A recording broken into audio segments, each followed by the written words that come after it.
بسم الله الرحمن الرحيم. الحمد لله الذي فرض علينا صيام شهر رمضان، والصلاة والسلام على خير خلقه محمد الذي سن لنا قيام شهر رمضان. Ramazon oyi ro'zasini tutmoqni bizlarga farz qilgan Alloh taologa hamd sanolar bo'lsin. Ramazon kechalarini bedor o'tkazmoqni bizlarga sunnat qilgan Rasul Akram Muhammad Mustafoga salovat va durudlar bo'lsin. Assalomu alaykum va rahmatullohi va barakatuh. O'tgan suhbatlarimizda Allohning xulqi bilan xulqlanish borasidagi Allohning bandasining nasibasi qanchalar ekanligi to'g'risida Alloh subhanahu va taoloning go'zal ismlaridan ba'zi namunalar olib o'rganib chiqdik. Bugun endi yangi bir bosqichga o'tib Rasuli Akram alayhissalatu vassalomning axloqlaridan qay tarzda o'rnak olishimiz to'g'risidagi suhbatlarni boshlaymiz.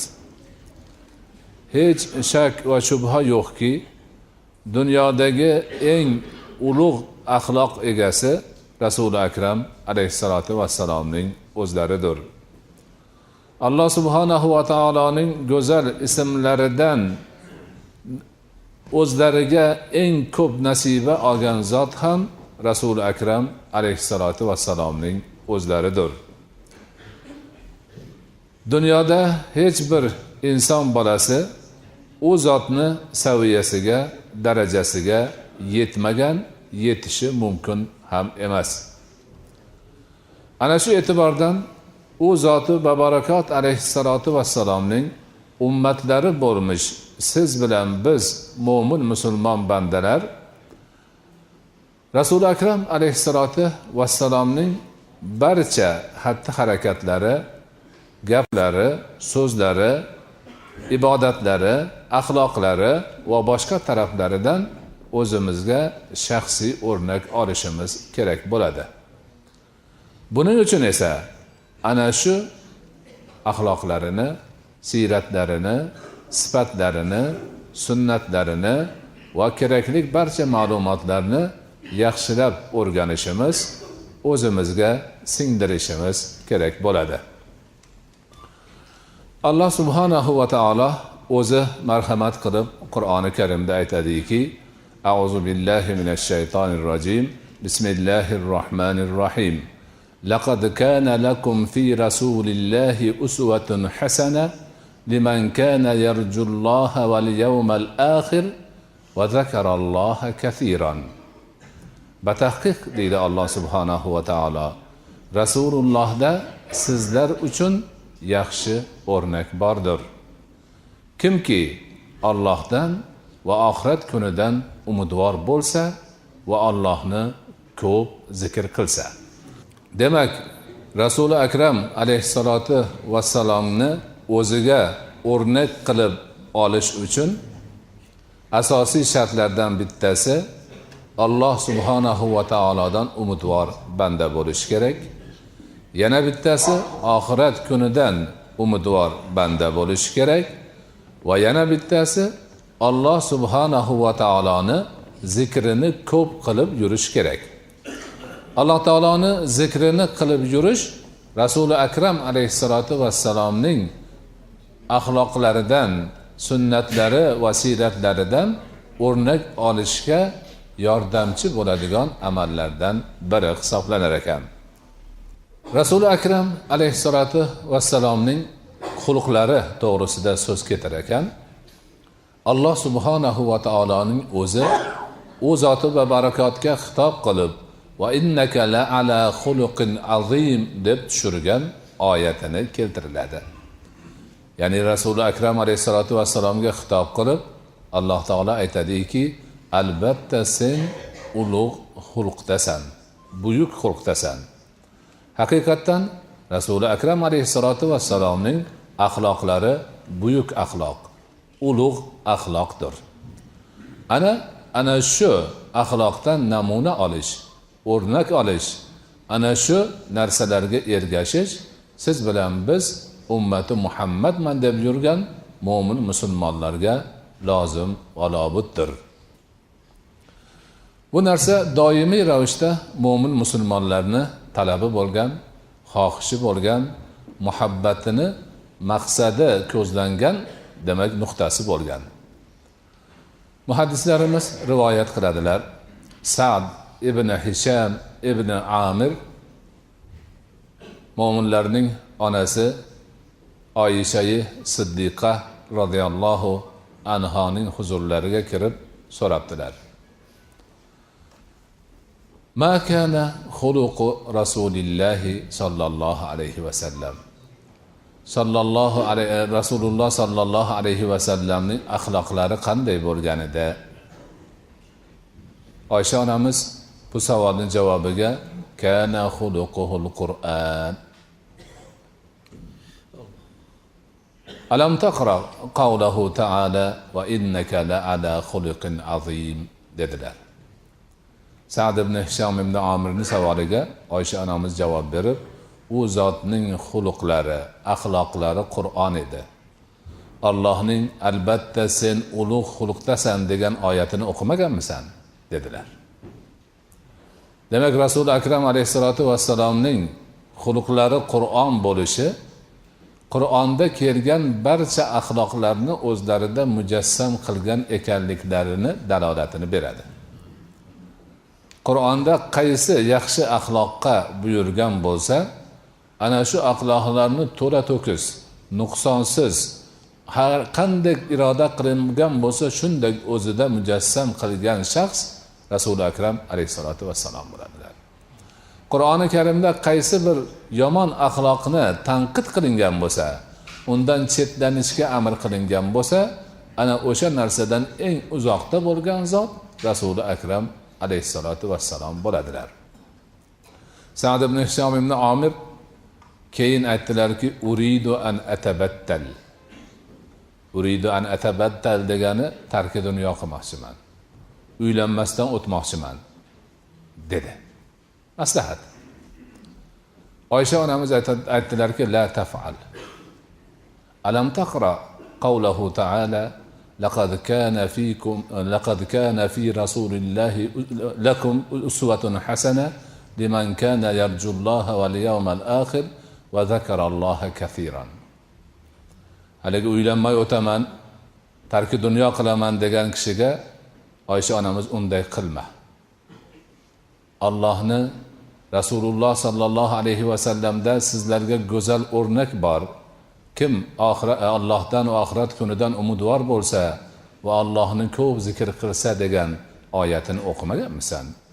Rasululloh uylanganlar, u kishi bola ko'rganlar, bola tarbiya qilganlar dedilar. Mana shu holat Rasuli akram alayhisolatu vassalomning axloqlari haqida so'rash, u narsani o'rganish, u zoti va barakotga bu borada iqtido qilish mo'min musulmon ummatning birinchi kundan boshlab mahkam tutib ketayotgan ishlaridan biridir. Rasul akram alayhisolatu vassalom Qur'onni qabul qilib ummatga yetkazuvchi shaxs, Qur'on ma'nosida o'zlari tirik yurgan Qur'on edilar.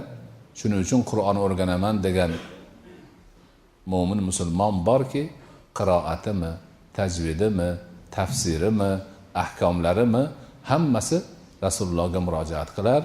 U kishini har bir og'izlaridan chiqqan gapni o'ziga singdirar edi. Ana u kishini sunnatlari, gaplari, so'zlari, turishlari, ibodatlari, ahkomlari hammasi sunnat. Shuning uchun Rasuli akram alayhisolatu vassalomning umrlarini biror lahzasi mo'min musulmonlarning e'tiboridan chetda qolmas edi. Har bir ishlarini kuzatishar, o'rnak uchun o'rganishar, yod olishar va hayotlariga tatbiq qilishar edi. Insoniyat tarixida umrini biror lahzasi sirli qolmagan bitta odam bo'lsa Rasul akram alayhisolatu vassalom. Boshqa payg'ambarlar, boshqa dohiylar, yo'lboshchilarning umrida uzun joylari noaniq. Falon yerga ketgan, keyin qaytib kelgan deydi, u yoqda nima bo'lganini hech kim bilmaydi. Rasuli akram alayhisolatu vassalomning har bir qadamlari ko'z o'ngida, hammani ko'z o'ngida. Tahoratxonaga kirsalar ham, tahoratxonadan chiqsalar ham, uylariga kirsalar, bozorga borsalar, hamma yerda har bir qadam, har bir og'iz so'z, har bir qilingan ish hammani ko'z o'ngida. Oxiri bora bu ehtimom, bu e'tibor shu darajaga yetdiki, Rasuli akram alayhissalatu vassalom tuflaydigan bo'lsalar, tuftkilari yerga tushmas edi. Ya'ni sahobalar qo'llarini olib ilishib olardi tuftkini. Haj qilganlarida sochlarini oldirmoqchi bo'lib, sartarashlarni chaqirdilar. Sartarash keldi. O zot o'tirdilar. Sartarash o'ng taraflarini sochini olib turib, berdilar. Rasululloh Abu Talhaga dedilar. Abu Talha sochni hammasini oldi. Chap tarafini olgandan keyin hammaga dedilar. Bitta toli yerga tushmadi, sahobalar bo'lishib oldi. Ana shu tolalardan hozirgacha bor. E'zoz bilan, faxr bilan, muhabbat bilan saqlanib keladi. Endi boshqa holatlarni shundan o'zingizlar taqqoslab bilib olaveringlar. Hazrati Umar bilan u kishining qo'shnisi qissasi ma'lum. Sahobalar endi tirikchilik ham bor, hamma Rasulullohning oldilarida kecha-yu kunduz o'tirishga imkon yo'q. Men Hazrati Umar ishi bilan, tirikchilik bilan, bola chaqani tashvishi bilan ketadigan bo'lsalar, qo'shnisiga tayyorlab ketardi.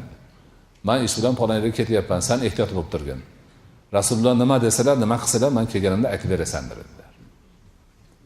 Boshqalar mana shu ishni qilishar edi.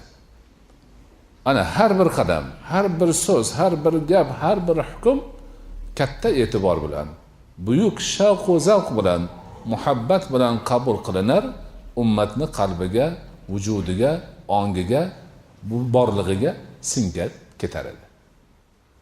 Ana shu haqiqat demak doimiy ravishda bo'ldi, chunki Alloh amr qildi. Rasulullohdan yaxshi o'rnak olish, u kishining xulqidan o'ziga banda nima ummatlari qabul qilishlari kerakligi to'g'risida. Shu tarzda Rasuli akram alayhisolatu vassalomning hayotlari, sifatlari, demak qaddi qomatlari hamma taraflari o'ta ziyraklik bilan, o'ta aniqlik bilan, o'ta ehtimom bilan o'rganilib keldi. Chunki har bir banda uchun har qadamda kerak narsa bu. Chunki shaxsiy o'rnak olish kerak mo'min musulmon. Ana shu holat davom etib kelib, Rasuli akram alayhisolatu vassalom Rafiqul a'loga intiqol qilib bu dunyoni tark qilganlaridan keyin yana ehtimom kuchaydi. Yana har bir Rasulullohga tegishli narsani kim ko'rgani, kim eshitganini hujjat, dalil, guvohlar bilan demak quvvatlantirib rivoyat qilish davom etdi. Ana shu tarzda islom olamida birinchi kitob bo'lish ham Rasulullohning siyratlaridan bo'ldi. Hadis hali yozilgani yo'q. Hadislar hali yozilmay turibdi. Lekin Rasulullohning hayotiy yo'llari, siyratlari kitob shakliga keldi. Buni amalga oshirishda Urvat ibn Zubayr, Aban ibn Usman ibn Affan kabi katta tobiinlar, ulug' sahobalarning o'g'illari namuna bo'lishdi. Urvat ibn Zubayr, Zubayr ibn Avam radhiyallohu anhuning o'g'illari. Aban ibn Usman, Hazrati Usmon Zinnuraynning o'g'illari. Shu ikki shaxs Rasulullohning hayotlari to'g'risida birinchi kitob yozgan odamlar bo'ladi. Ya'niki rivoyatlarni to'plashgan. Undan keyin Vahb ibn Munabbih qo'shildi, boshqalar qo'shildi. Mana shular 93-sana, 105-sanada vafot etib ketgan odamlar. Hali hadis shariflar yozilgani yo'q. Lekin Rasuli akram alayhisolatu vassalomning siyratlari kitob shakliga keltirildi. Bu musulmon ummatining o'z payg'ambariga ergashish uchun bo'lgan ehtimomini ko'rsatadi. Go'zal o'rnak olish uchun bo'lgan urinishini, samarasini demak yuzaga chiqaradi. Ana shu tarzda Rasuli akram alayhisolatu vassalomning hayotiy yo'llari, shaxslarga tegishli ma'lumotlar, axloqlarini o'rganish demak davom etib keldi. Siyrat kitoblari islom olamida keng tarqaldi. Buning ichida Ibn Hisham bilan Ibn Ishoqning siyratlari nihoyatda mashhur. Hozirgi kungacha ana shu eng asosiy siyrat kitoblari bo'lib keladi. Ana shu kitoblardan demak mo'min musulmonlar Rasuli akram alayhisolatu vassalomning qaddi qomat, tana tuzilishlari, sifatlari, hayotiy yo'llari, siyratlari, axloqlari har bir narsani o'rnak uchun o'rganishadi. Hozirgi kunda ham mana shu narsa katta e'tiborga sazovor ishlardan bo'ladi. Mo'min musulmonlar ommasi uchun g'arb davlatlaridagi mo'minlarga ayniqsa ta'lim tarbiya barnomasi tuzilganda Qur'on, ibodat bilan birga siyrat ham o'rgatiladi. Alohida darslari bo'ladi. Ana shu darslarni demak Rasulullohning siyratlarini o'rgatib, mo'min musulmonlar u kishidan o'rnak olishi uchun, hayotida u kishining axloqlaridan namuna olishi uchun, qilgan ishlaridan o'rganib o'zlari ham qilishi uchun ta'lim beriladi, o'rgatiladi, harakat qilinadi. Ana shu haqiqat demak bizga ham nihoyatda e'tiborlik, keraklik bo'lishi kerak. Bu narsani o'rganishimiz kerak. Alhamdulillah mana o'rganyapmiz hozir.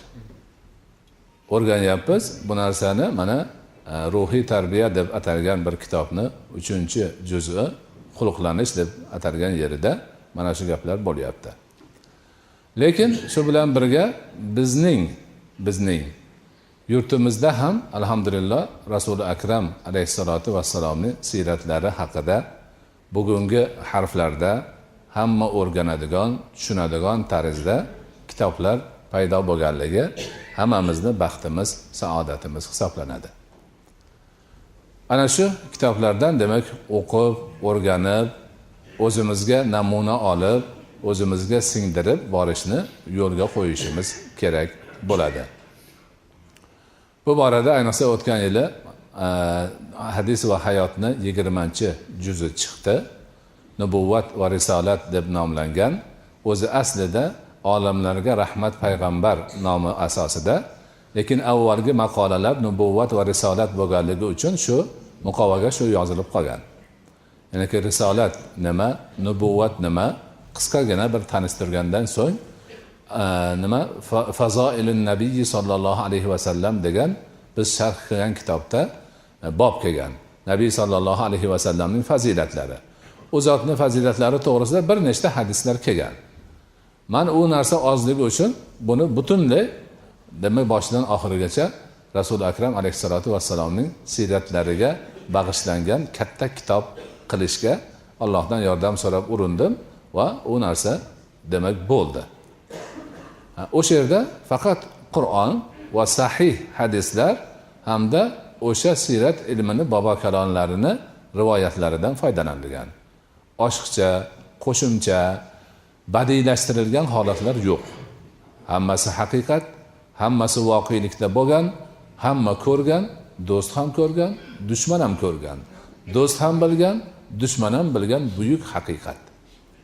Rasul akram alayhisolatu vassalomning buyuk hayotlari, buyuk siyratlari o'zlarining buyuk ummatlariga ulug' bir namuna, o'rnak ekanligini doimiy ravishda demak unutmasligimiz kerak. Xuddi o'sha kitobni ovozli nusxasi ham bo'ldi. Ya'ni o'qib ovozi kompyuter diskiga yozilgan. Kitob o'qishga vaqti yo'qlar yoki o'qishga toqati yo'qlar eshitib qayta takrorlashib tursa, o'zlariga foyda, o'rnak uchun, namuna uchun nihoyatda yaxshi bo'ladi.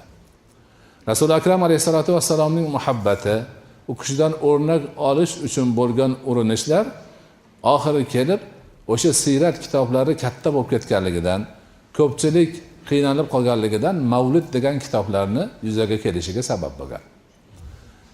Roviylarning nomi, takrorlari tashlanib, qisqa qilib Mavlid deb atalib Rasulullohning tug'ilishlari, sifatlari, axloqlari hammasini band qilib, ba'zi vaqtda she'riy uslubda, ba'zi vaqtda boshqacha uslubda odamlarga taqdim qilingan.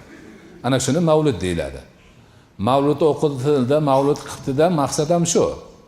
Odamlarni to'plab Rasulullohni tanishtirish, u kishining tarixlarini bildirish, u kishini nasablari mana shu bizda arabcha o'qiladigan Barzanjiyning Mavlud asari birinchisi Rasululloh nasabida o'qiladi. Keyin axloqlari o'qiladi, keyin tarix, qachon tug'ildilar, qayerda tug'ildilar, qanday bo'ldi, nima bo'ldi.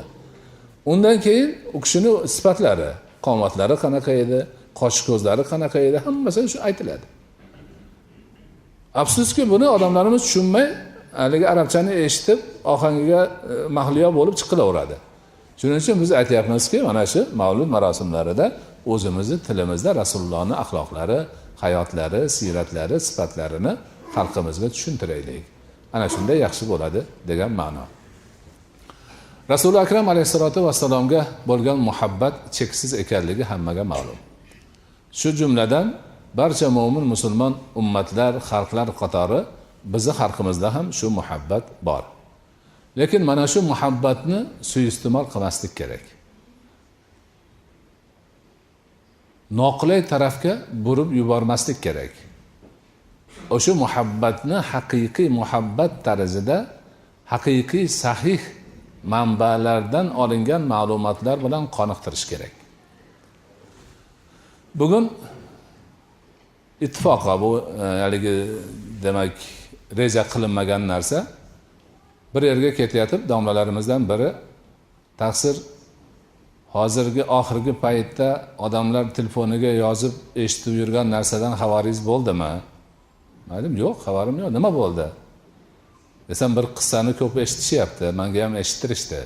Nima qissa desam, Rasululloh akram alayhisolatu vassalomning o'g'illarini yong'oq o'ynab yurganlari, keyin Jibril alayhisalom kelib, bolangizni chaqirib keling, jonini olaman deganlari, shu bo'lyapti, hamma eshityapti shuni dedi. Yo'q desam, ha, shunaqa bo'ldi. Men o'zim eshitdim, menga eshittirishdi. Toshkent shahrida ikkita imom shuni da ifodali qilib yig'lab aytibdi, odamlar ham yig'lashyapti desa, haydovchi bo'lib mashinasida bizni olib ketayotgan birodar aytadi, men 2 kun yig'ladim o'zim deydi. Xo'p, bu nima o'zi? Bu yo'q narsa. Yo'q narsa. Rasululloh akram alayhisolatu vassalomni yong'oq o'ynagan o'g'illari bo'lmagan. Jabroil alayhisalom kelib chaqirib keling, bolangiz jonini olaman demaganlar. Yana nima dermish? Shu hozir olsak, keyin sizni ummatingizdan Imom Buxoriyga o'xshaganlar chiqadi deganmish. Gapni qaranglar. Jabroil alayhisalom Muhammad alayhisalomga Imom Buxoriyga o'xshagan odam chiqadi ummatingdan keyin deyotganimiz. Yolg'onni qarang. Bu o'sha muhabbatni suiiste'mol qilish noto'g'ri. Bu aslida 4-5 yil oldin chiqqan gap edi. Hamma yoqqa tarqagan. Mana odam oldimga bir qancha odamlar kelib, shu narsani hayrat bilan aytishi, bu qanaqa o'zi deb so'rashdi. Qissa shunaqa ekan. Rasululloh akram alayhisolatu vassalomning o'g'illari bor ekanlar. U bolalar bilan o'ynab yurgan ekan, yong'oq o'ynab. Jabroil alayhisalom kelib, demak o'g'lingizni aytib keling, men olgani keldim jonini debdi. Bo'lmasa yaxshiroq kiyimini kiydirib kelay desalarimish, yo'q, u kiyimni u yoqda ahamiyati yo'q deganimiz. Yana bir yerda madrasaga borgan ekanlar, ustoziga demak etishsizligi, suyagi bizniki deb topshirgan ekanlarimiz. Hammasi yolg'on. Yo'q narsalar. Demak shu tarqagan. Keyin men aytdim, bunaqa gap yo'q. Mutlaqo bu noto'g'ri narsa. Rasululloh akram alayhisolatu vassalomning o'g'il farzandlari turmagan. Toyib, Tohir degan o'g'illari tug'ilishi bilan birozdan keyin bu dunyodan o'tgan. Moriyai Qibtiya onamizdan bo'lgan Ibrohim bir muddat yashaganlar, lekin o'sha Ibrohim ham emizilayotgan joyida, ya'ni bir boshqa odam emizilayotgan o'sha yerda demak Rasululloh akramni chaqirishib borgan, borib qarasalar bola jon taslim qilyapti, ko'zlaridan yosh oqib, biz seni firoqingdan mahzunmiz ya Ibrohim deb ko'zlaridan yosh o'tgan nimalarni aytib berdik suhbatlarda. Shundan boshqa gap yo'q. Men shuni aytib tushuntirib odamlarga demak javob berganimdan keyin bir imom keldi viloyatlardan. Taqsir dedi, o'sha gapni men aytdim dedi. Menga dedi Misrdan bir kitob olib kelib berishdi, o'qisam shu mana shu qissa bor ekan. O'qisam o'zimga bir ta'sirli ko'rindida, shuni aytay deb aytdim. Aytsam odamlarga yoqdi-da, buni shunaqa haligi nimani ko'paytirib sotadiganlar hamma yoqqa, demak, bozorga yurishganidan tarqatib, sotib, hamma yoqda shu gap bo'lib ketdi. Keyin odamlar borib, sizni gapingizni menga aytishdi. Aytgandan keyin meni ham bir boshimga urdi-da, uyimda bor kitoblarni ochib qarasam, haqiqatan birortasida haligi gap yo'q. Sizni gapingiz o'sha kitoblardan shekilli, sizni gapingiz bor. Haqiqatan men o'zim to'qiganim yo'q, u kitobdan o'rganganim u. Shunaqa ekan, men xato qilibman-da deb deydi, o'tirib ovoz yozadigan jihozni qo'yib, bitta yangi, demak, tasmani olib uzr aytdim deydi. Men mana shu sababga ko'ra shu gapni aytgan edim. Lekin palon sabablarga ko'ra eshitib, kitoblarni qarasam, bular hammasi noto'g'ri ekan. Shuning uchun hamma odamlarga uzr aytaman. Bu gapim noto'g'ri, bunga ishonmanglar. To'g'risi bunday. Xatoim uchun Allohga tavba qilaman. Boshqalardan kechirim so'rayman deb endi nima desa debdi-da, haligi ovoz yozadigan joyga olib bordim. Borib mana shu demani tasmani ham bir tarqatsalaring odamlarga dedim deydi. Qo'yib eshitib ko'ra, "Yo, bu bo'lmaydi" dedi. Ha? Mana uni hamma olib turibdi, buni qilmaymiz dedi. Gumrohlikni qaranglar. Rasuli akram alayhisolatu vassalomning sha'nlariga noto'g'ri gap bo'lib turibdi. Shuni to'g'rilash uchun unamayapti. Noto'g'ri bo'lsa, menga pul kelsin. Men buni nimaga cho'zib gapiryapman? Chunki mana shu narsaga o'xshaganlardan ehtiyot bo'lishimiz kerak. Haqiqiy ma'lumotni olishimiz kerak. Oxirat uchun urinayotgan odam bunaqa narsalarga, demak, ehtiyot bo'lishi kerak. Ana, demak, o'rganadigan narsalarimizga ham qarashimiz kerak. Mana Misrdan kelibdi. Misrdan kelgan narsa hammasi to'g'ri bo'lavermas ekanda. Yoki Misrdan boshqa joydan kelsin, nima bo'lsa bo'lsin. Yoki o'zimizdan chiqsin. Lekin haqiqat bo'lish kerak. Hujjati bo'lish kerak, dalili bo'lish kerak. Qur'onga, sunnatga, hadisga, mo'tamad ulamolarni fikrlariga, kitoblariga to'g'ri bo'lish kerak. To'g'ri, Misr katta ilm markazi, Azhar bor, u yerda katta ulamolar chiqyapti, lekin ichida shunaqasi ham chiqar ekan. Bor ekan. Ana shu e'tiborlarni biz nihoyatda yaxshi, demak, mulohazasini qilishimiz kerak. Rasul akram alayhisolatu vassalomning axloqlari jumlasi to'g'risida gapirar ekanmiz. Ana shu sahih rivoyatlarga asoslangan holda ulamolarimiz rivoyatlarni, roviylarning nomini, boshqasini chiqarib tashab, oddiy so'zlar bilan ifoda qilgan ajoyib bir qisqagina ma'lumot bor. O ma'lumot mana shu ruhiy tarbiyani 3-juzida keltirilgan. Lekin bugun men o'sha go'zal narsani buzib qo'ymay deb, ayni o'zini eshitinglar deb qog'ozda yozig'ligini olib keldim. Hozir o'qib beraman, diqqat bilan eshitasizlar, haqiqatda buyuk narsa. Hop, bismillahirrohmanirrohim. Rasulullohning axloqlari haqida ulamolarning aytganlari. Ba'zi ulamolar Rasululloh sallallohu alayhi va sallamning siratlari va sifatlari borasida kelgan rivoyatlar asosida ul zotning go'zal axloqlarini qisqa iboralar bilan ifoda qilishga harakat qilganlar. Rasululloh sallallohu alayhi va sallam odamlarning eng halimi, eng shijoatlisi, eng adolatlisi va eng iffatlisi bo'lganlar. U zotning qo'llari o'zlariga nomahram yoki nikohlarida bo'lmagan ayol zotiga tegmagan. Nabiy sallallohu alayhi va sallam odamlarning eng saxiysi bo'lganlar.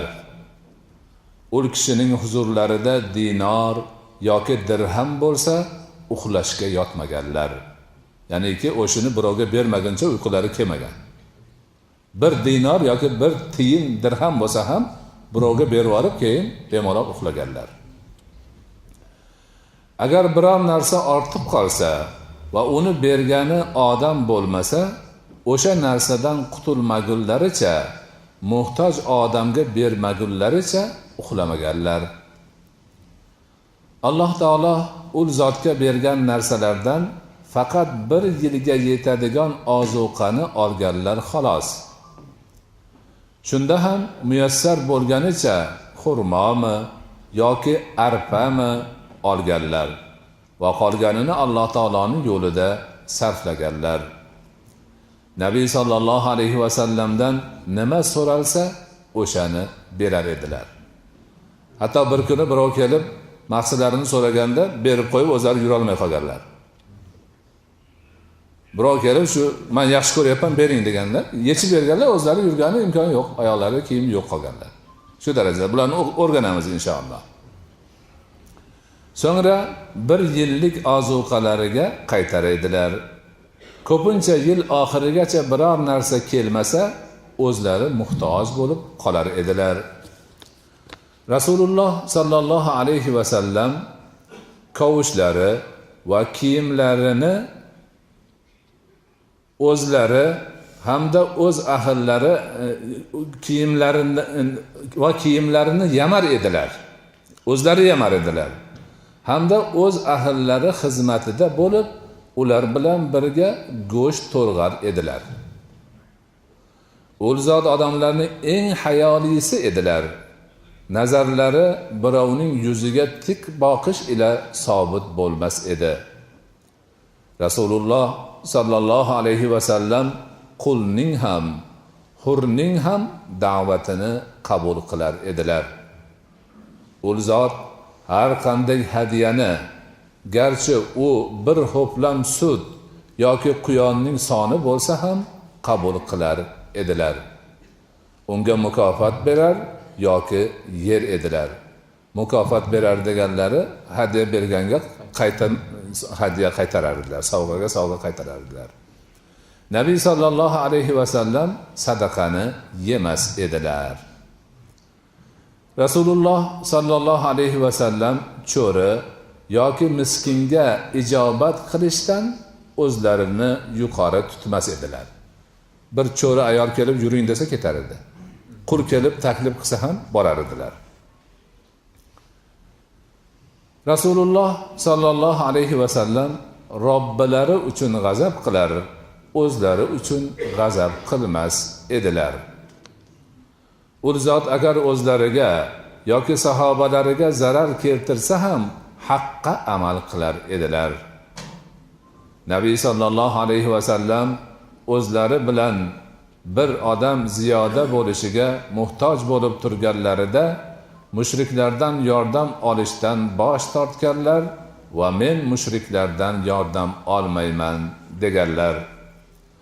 Rasululloh sallallohu alayhi va sallamning eng yaxshi va fozil sahobalaridan biri Yahudiylar ichida qatl qilingan holida topilganida ulardan talab qilmay o'likning yaqinlariga o'zlari 100 ta tuyani xun sifatida berganlar.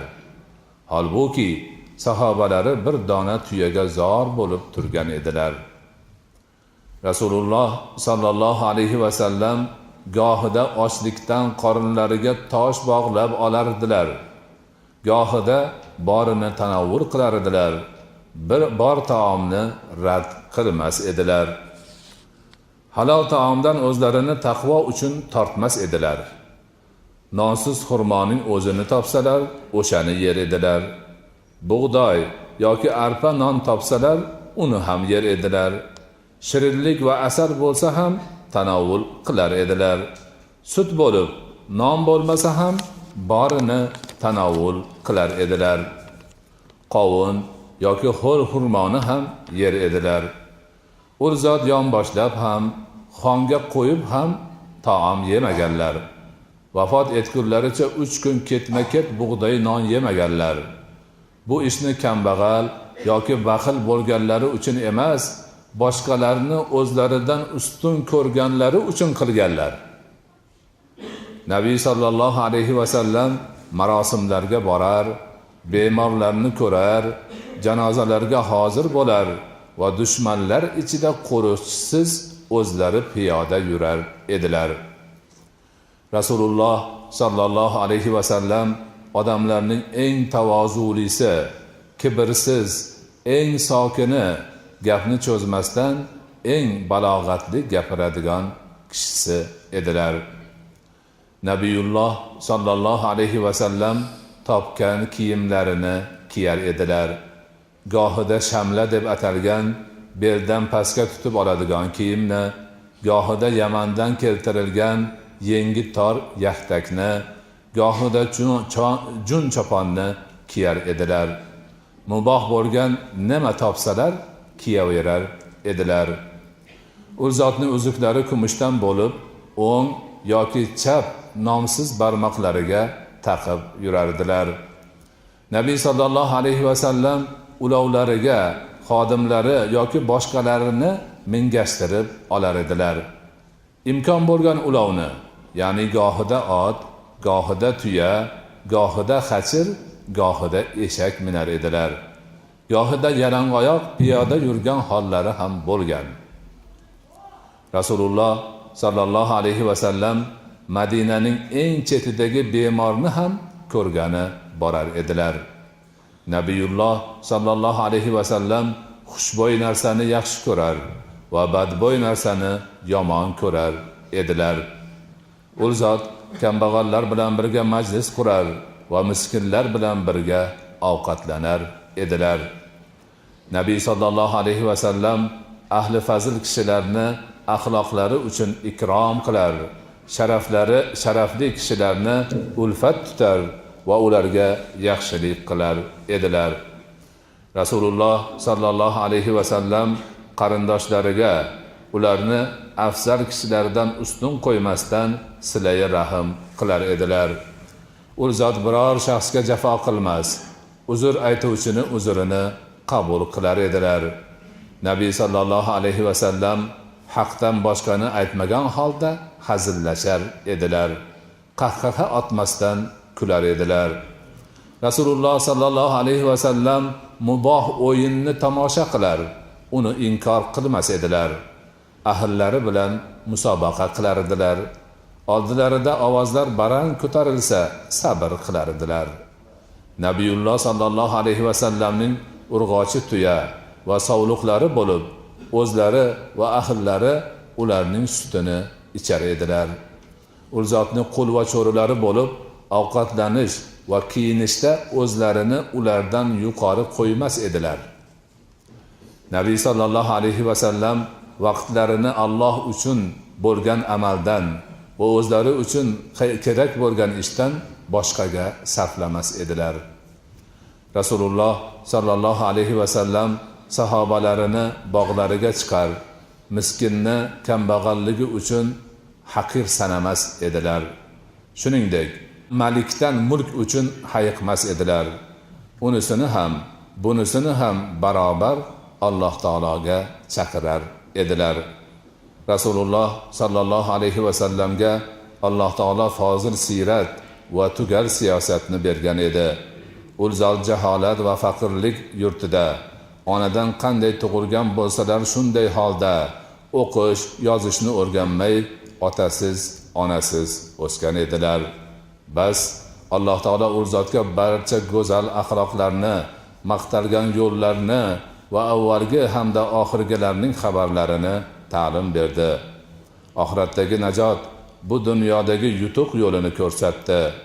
Alloh taolo barchamizga Rasululloh sallallohu alayhi va sallamga itoat qilishni, u zotdan o'rnak olishni nasib etsin. Amin. Ana birodarlar, ya'ni jumla qisqa narsa, mana shu narsalarni biz o'rganib olsak, ularni demak o'zimizga singdirsak va ularga amal qilsak, inshaalloh bu dunyoyu oxiratni saodatiga erishamiz.